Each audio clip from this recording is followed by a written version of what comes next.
জামায়াতে ইসলামীর আমির ডক্টর শফিকুর রহমানকে গ্রেফতার করেছে কাউন্টার টেরোরিজম ইউনিট। রাতে বারিধারা আবাসিক এলাকা থেকে গ্রেফতার করা হয় তাকে। আসলে কি হ্যাক হয়েছিল জামায়াত আমিরের এক্স অ্যাকাউন্ট?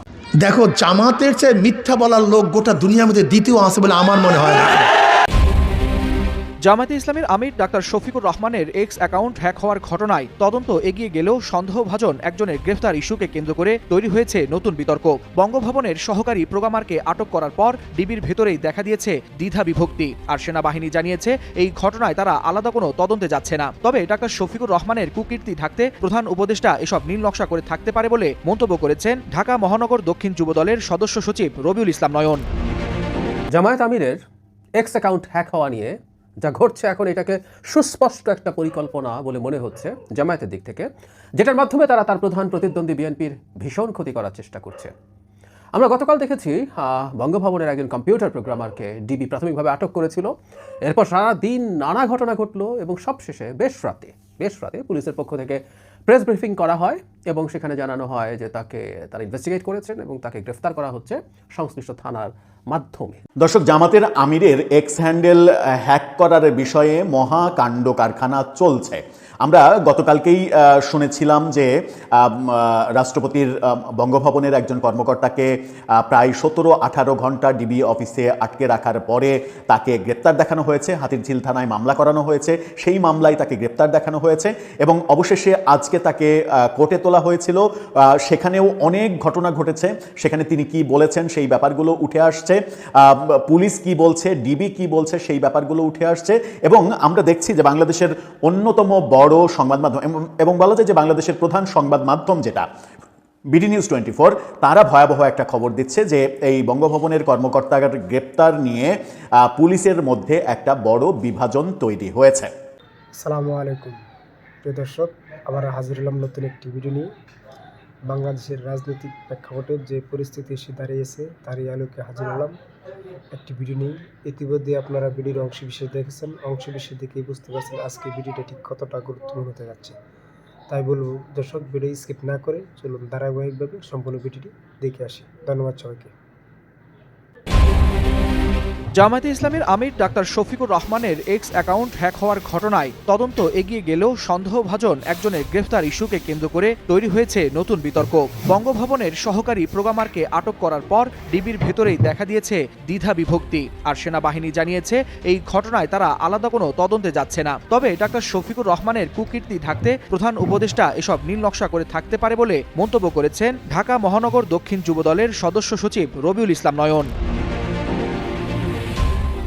ডাক্তার শফিকুর রহমানের এক্স অ্যাকাউন্ট থেকে ছড়িয়ে পড়া এক নারী বিদ্বেষী পোস্ট দেশ জুড়ে ব্যাপক আলোচনা সমালোচনার জন্ম দেয়। আসন্ন জাতীয় সংসদ নির্বাচনের ঠিক আগ মুহূর্তে এই পোস্ট রাজনৈতিক অঙ্গনেও তৈরি করেছে তীব্র প্রতিক্রিয়া। তবে জামাতের দাবি অ্যাকাউন্টটি হ্যাক করে উদ্দেশ্য প্রণোদিতভাবে বিভ্রান্তিকর তথ্য ছড়ানো হয়েছে।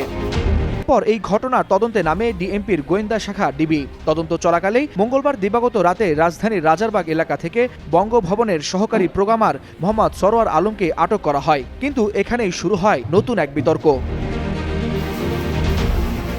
ডিবির একাধিক সূত্র বলছে তদন্ত সংশ্লিষ্ট কর্মকর্তারা মনে করছেন সরোয়ার আলমের বিরুদ্ধে গ্রেফতারের মতো সুনির্দিষ্ট প্রমাণ এখনো মেলেনি। এ নিয়ে ডিবির ভেতরে দফায় দফায় বৈঠক হয়, যেখানে গ্রেফতার দেখানো নিয়ে মতবিরোধ প্রকাশ্য রূপ নেয়। এমনকি একজন যুগ্ম কমিশনারের সঙ্গে ডিবি প্রধানের বাগবিতণ্ডার কথা উঠে আসে। তবে এসব অভিযোগ নাকচ করে দিয়েছেন গোয়েন্দা বিভাগের অতিরিক্ত কমিশনার মোহাম্মদ শফিকুল ইসলাম। তিনি জানিয়েছেন কোনো বাগবিতণ্ডা হয়নি এবং হাতিরঝিল থানায় দায়ের হওয়া মামলায় মোহাম্মদ সরোয়ার আলমকে গ্রেফতার দেখানো হবে। তবে জামায়াত আমিরের এক্স অ্যাকাউন্ট হ্যাকের ঘটনায় বঙ্গভবনের সহকারী প্রোগ্রামার মোহাম্মদ সরোয়ার আলমকে আটকের তীব্র সমালোচনা করেছেন যুবদলের নেতা রবিউল ইসলাম নয়ন। বুধবার সামাজিক যোগাযোগ মাধ্যম ফেসবুক আইডিতে এক পোস্টে নয়ন বলেন, প্রধান উপদেষ্টা ডক্টর ইউনূসের প্রশাসন জামায়াত ইসলামের আমির ডাক্তার শফিকুর রহমানের কুকীর্তি ঢাকতে নীল নকশা করে থাকতে পারে। এদিকে সেনাবাহিনীর পক্ষ থেকে জানানো হয়েছে এই হ্যাকিং ইস্যুতে তারা আলাদা করে কোনো তদন্ত করছে না। সেনাবাহিনীর মিলিটারি অপারেশন অধিদপ্তরের পরিচালক ব্রিগেডিয়ার জেনারেল দেওয়ান মোহাম্মদ মঞ্জুর হোসেন বলেন, হ্যাকিং একটি ব্যক্তিগত ও প্রাতিষ্ঠানিক নিরাপত্তার বিষয়। প্রত্যেক প্রতিষ্ঠানকে নিজ নিজ অবস্থান থেকে সাইবার নিরাপত্তা নিশ্চিত করতে হবে। একদিকে রাজনৈতিক উত্তাপ, অন্যদিকে আইন শৃঙ্খলা বাহিনীর ভেতরের মতভেদ, সব মিলিয়ে জামাত আমিরের এক্স অ্যাকাউন্ট হ্যাকের ঘটনা এখন শুধু সাইবার অপরাধ নয়, বরং প্রশাসনিক ও রাজনৈতিক আলোচনার কেন্দ্রবিন্দুতে পরিণত হয়েছে।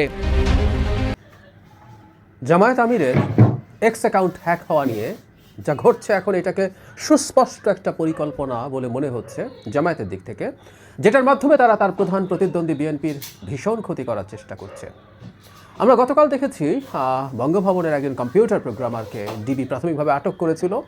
এরপর সারা দিন নানা ঘটনা ঘটলো এবং সবশেষে বেশ রাতে পুলিশের পক্ষ থেকে প্রেস ব্রিফিং করা হয় এবং সেখানে জানানো হয় যে তারা ইনভেস্টিগেট করেছেন এবং তাকে গ্রেফতার করা হচ্ছে সংশ্লিষ্ট থানার মাধ্যম, যে থানায় জামায়াত ইসলামী জিডি এবং মামলা করেছিল। এটাকে খুব স্পষ্টতই একটা ফ্রেমিং, একটা পরিকল্পনা তৈরি করা হচ্ছে সেটা বলতে পারি, কারণ আমরা আসবো এই জায়গায় কত রকম অসঙ্গতি আছে এই জায়গায়, এবং একটার পর একটা ঘটনা ঘটিয়ে আসলে দিনের শেষে তারা চেষ্টা করছেন এটা করতে। উদ্দেশ্যটা খুব ক্লিয়ারলি বোঝা যাবে। জনাব গোলাম পরওয়ার, জামাতের সেক্রেটারি জেনারেল, খুব ক্লিয়ারলি বলছেন, আমরা মনে করি বঙ্গভবন ও ইন্ডিয়ার সঙ্গে প্যাকেজ প্ল্যানে বিএনপি জামায়াত ইসলামীর ইমেজ ধ্বংস করার জন্য সাইবার অ্যাটাক করেছে। তিনি এরকম একটা কথা বলেছেন জনসভায়। কি হচ্ছে আবার বঙ্গভবন ও ইন্ডিয়ার সঙ্গে প্যাকেজ প্ল্যানে বিএনপি? আমরা ফ্রেমিংটা বুঝতে পারছি নিশ্চয়ই। দীর্ঘদিন থেকে নির্বাচন চাওয়ার অপরাধের কারণে, মানে গণতান্ত্রিক বাংলাদেশ চাই কিন্তু যারা নির্বাচন চায় তাদের অপরাধ হয়ে যায়। বিএনপি যেহেতু নির্বাচন চেয়েছে রিপিটেডলি, বা কোনো ব্যক্তিও যখন চেয়েছে, আমি যখন চেয়েছি, ভারতের দালাল হয়ে গেছে। আবার বঙ্গভবনের কথা এখানে এই কারণে আসছে, জনাব শাহাবুদ্দিন চুপ্পুর প্রতিও ভীষণ ক্ষুব্ধতা আছে। জামায়াত ইসলামী সহ তাদের সাথে অ্যালাইন বেশ কিছু ইনফ্লুয়েন্সারের, বিশেষ করে বিদেশে থাকা লোকজনের। তো তারা মিলে বঙ্গভবনকে আনেন, কারণ শাহাবুদ্দিন চুপ্পু আওয়ামী লীগের একমাত্র ব্যক্তি যিনি আওয়ামী লীগ মনোনীত রাষ্ট্রপতি এবং এখনও রয়ে গেছেন, তাকেও একইভাবে ফ্রেম করা হয়। এই হচ্ছে জনাব গোলাম পরওয়ারের ন্যারেটিভ। তাহলে অঙ্কটা মিলে যায়। অনেক দিকে লাভ হলো এই যে হ্যাকের নাটক সাজিয়ে এখন দিনের শেষে বিএনপিকে এভাবে অ্যাটাক করা যাচ্ছে, এবং এই অ্যাটাকগুলো অবশ্য একটা ইনহেরেন্ট দুর্বলতা হিসেবে আমাদের সামনে হাজির হবে বলে আমি মনে করি, বা এটা একটা বহিঃপ্রকাশ।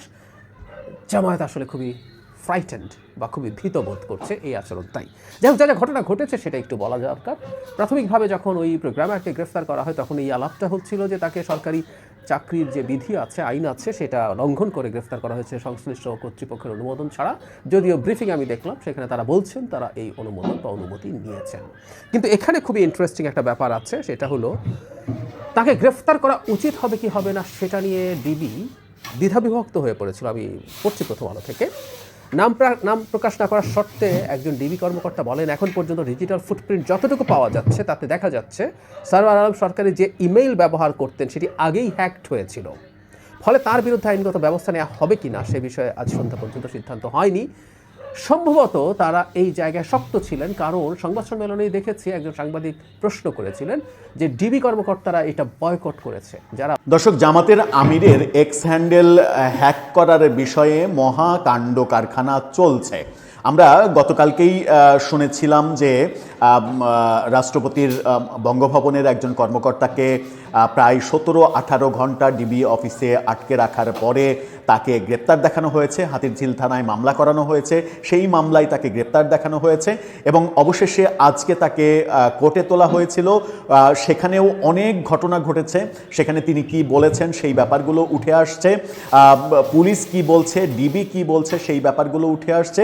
এবং আমরা দেখছি যে বাংলাদেশের অন্যতম বড় সংবাদ মাধ্যম এবং বলা যায় যে বাংলাদেশের প্রধান সংবাদ মাধ্যম যেটা বিডি নিউজ 24, তারা ভয়াবহ একটা খবর দিচ্ছে যে এই বঙ্গভবনের কর্মকর্তার গ্রেপ্তার নিয়ে পুলিশের মধ্যে একটা বড় বিভাজন তৈরি হয়েছে।